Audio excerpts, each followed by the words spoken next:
Dan dia ambillah dari dapur gelas, terus mau ambil dari wadah yang ada di ruang tamu itu. Dan pas mau diambil, dibuka tuh, kosong. Gentongnya itu kosong. Bener-bener gak ada air sedikit pun. Terus aku langsung kontak menjerit, "Mas, apa ini? Kok kosong?"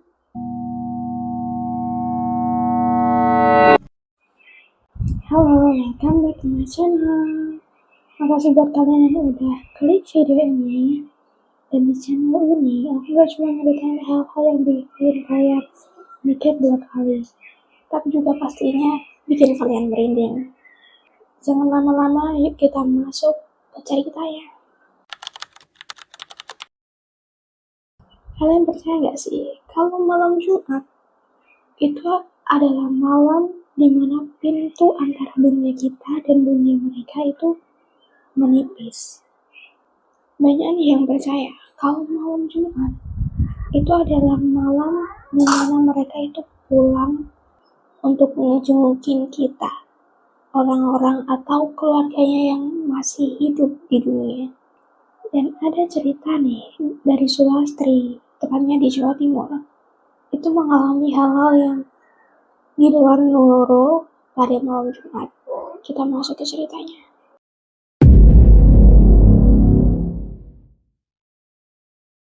Awalnya nih, gak ada yang aneh sama sekali di keluarganya Mbak Sulastri ini. Tapi setelah ibu mertuanya ini meninggal, banyak kejadian-kejadian aneh yang terjadi tepat di malam Jumat. Sampailah dia dan suaminya dia itu percaya bahwa memang kalau malam Jumat itu malam dimana arwah-arwah itu pulang ke rumah. Dan tepat 40 hari setelah mertuanya itu meninggal, tepatnya di malam Jumat waktu itu, Mbak Sulastri ini cuci piring lah jam 11 malam sebelum tidur, mau beres-beres dulu gitu niatnya.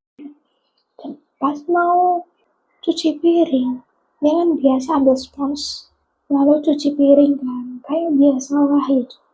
Sampai suatu ketika, Mbak Sulastri sini, dia samar-samar tuh dengar suara batuk gitu dari arah ruang tamu. Dia mikir, mungkin perasaan aku aja kan. Dan aku langsung coba lah deket itu, aku naruh itu spons dulu, terus aku langsung berjalan ke arah ruang tamu. Aku ngintip kan ruang tamu, aku melihat sekeliling, gak ada apa-apa.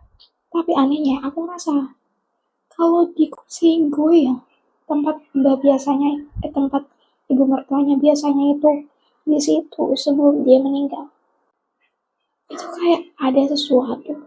Tapi itu tuh nggak goyang atau nggak gerak sama sekali ya, cuman aku ngerasa kayak ada sesuatu.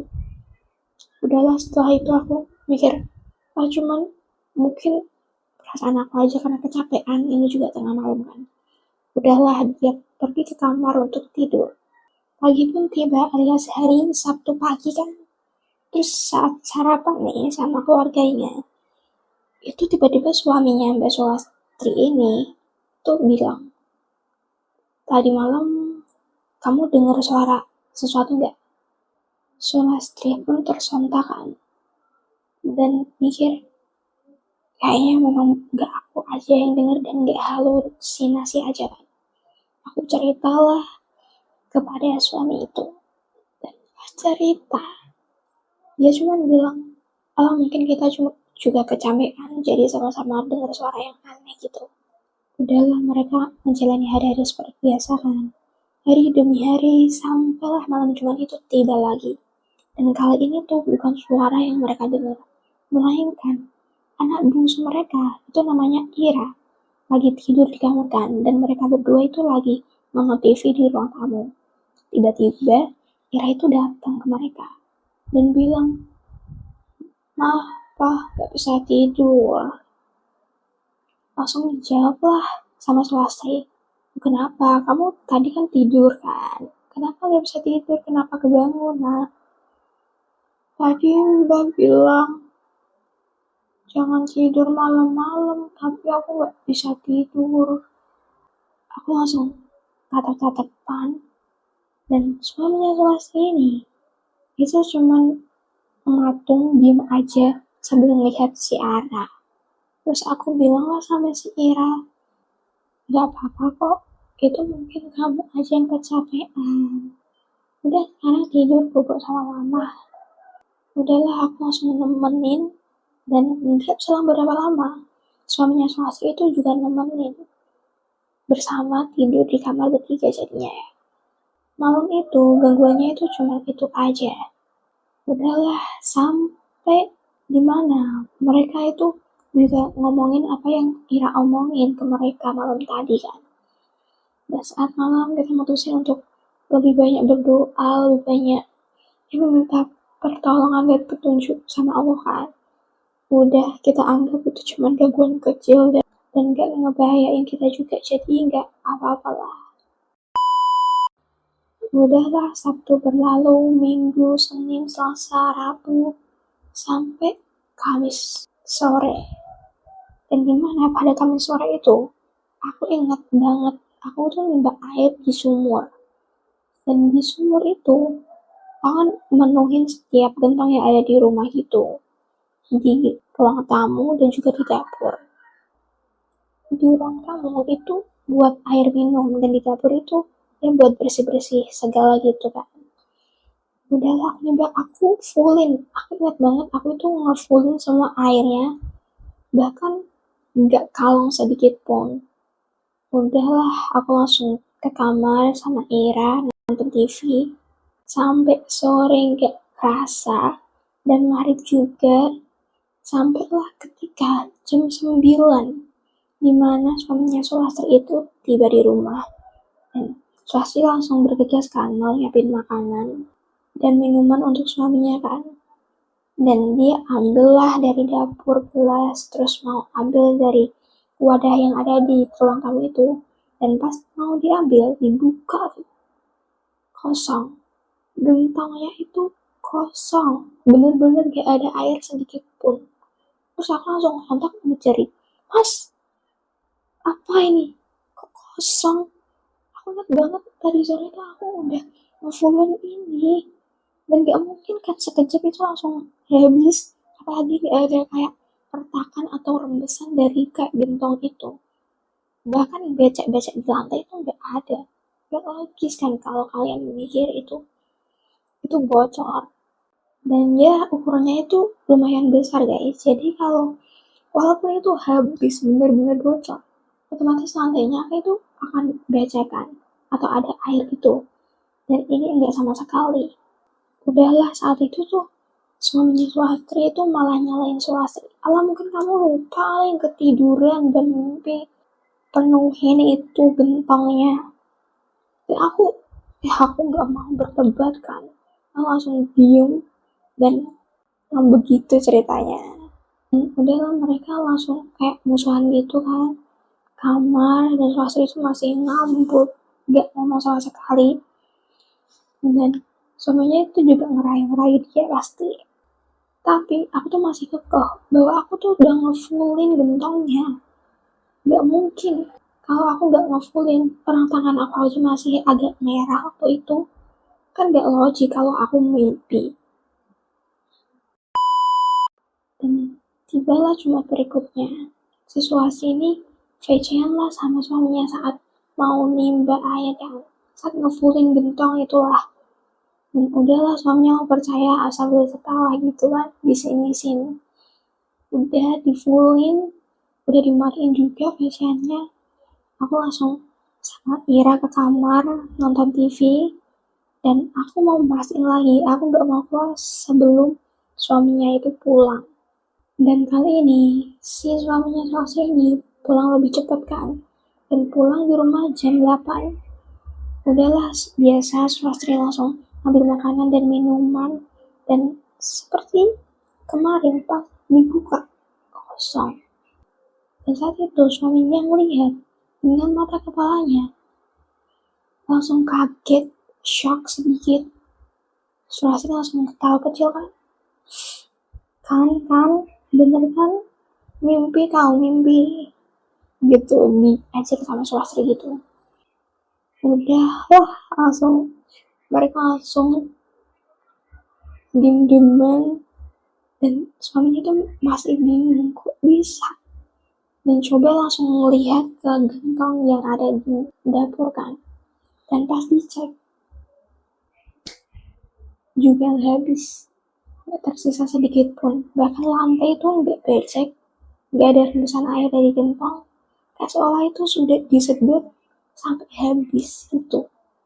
Dan saat itu aku sama suami itu mikir, apa kita coba aja, coba Jumat besok kita kasih air tapi cuma segelas aja, dan gentong aku nggak mau isi penuh atau nggak usah sama sekali diisi.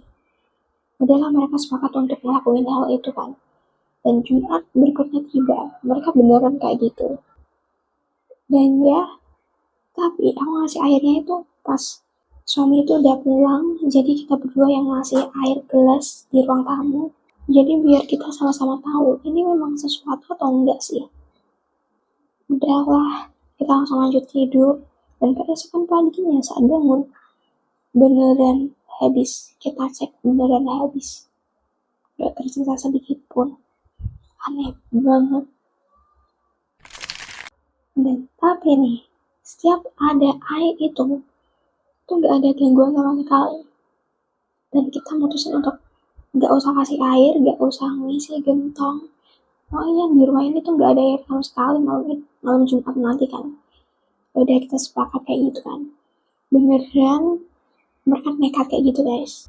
Dan malam Jumat berikutnya pun tiba. Akhirnya mereka dapat terang. Dan malam Jumat berikutnya pun tiba. Dan saat itu hujan deras banget. Dan mereka itu kan di rumah kan. Suasana mau kunci lah pintu biar angin-angin gak masuk kan. Dan pas mau dikunci, Suasana lihat di depan rumah dia agak jauh gitu, itu kayak ada sesosok perempuan tua. Dan saat diamatin sama Sulastri, diamatin, dia langsung kaget dan buruan tutup pintu. Dan aku ngelihat itu tuh kayak mirip banget sama mertuaku. Sendak langsung bilang sama suami kan, dan bilang nih, langsung ambil senter, suami langsung buka pintu mau lihat kan, tuh gak ada apa-apa, gak ada sama sekali. Di sorot senter itu beneran gak ada sama sekali, cuma pohon pisang aja. Dan saat itu aku sama suami mikir, ini bakal ngeganggu terus gak sih, atau bahkan kayak gini terus, aku gak mau kayak gini terus, jadi bisa ngeganggu Ira juga kan. Udahlah, Sabtu pagi pun tiba, dan suaminya Sulastri itu mutusin untuk panggil sesepuh desa kan untuk datang ke rumahnya. Dia datang nih, itu dia cuman bilang gini sama kita, kalau setiap malam Jumat itu mereka itu memang pulang, cuman kita yang gak sadar, atau mereka yang gak mau ganggu. Dan setahun setelah almarhumah ini meninggal, itu udah gak ada lagi gangguan sejak kita doain di setiap malam Jumat. Dan terakhir banget gangguan itu adalah di mana aku tuh mimpi didatengin sama mertua, dan dia cuma bilang gini ke aku, makasih ya, jaga kesehatan. Dan setelah itu hitam, aku gak lihat apa-apa, aku langsung kebangun. Itu adalah kali terakhir aku melihat mertua aku. Apakah kalian percaya kalau setiap malam Jumat itu malam dimana mereka pulang? Dan banyak nih di Indonesia, banyak cerita-cerita yang mirip di malam Jumat. Apalagi Jumat Kliwon. Gimana menurut kalian? Makasih buat kalian yang udah klik video ini dan nonton. I hope so you like, and jangan lupa klik like-nya and tombol subscribe di bawah. See you!